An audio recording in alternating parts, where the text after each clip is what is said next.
రావెనారంభ అత్తమడుగు వాగులో నా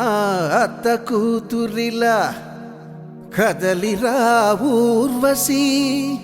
ఓ సోసి పిల్ల కోడి పెట్టలా వయ్యారి పావురాయి పిట్టలా ఒదిగిపో మేనక బందారు తొక్కుడు లడ్డులా బంగారు బాతుగుడ్డులా ఇలా ఇలా ఇలా షేకి షకాలా షేకి షకాలా షేపులన్నీ నాకు దక్కాల అప్సర బాల నా సెప్సెన కాల సిగ్గు వీడి చిందు తొక్కాల పెరుగల్లే అడుగువై 10 లోకాలెదురు నోయ్ అన్నదే తారక మంత్రం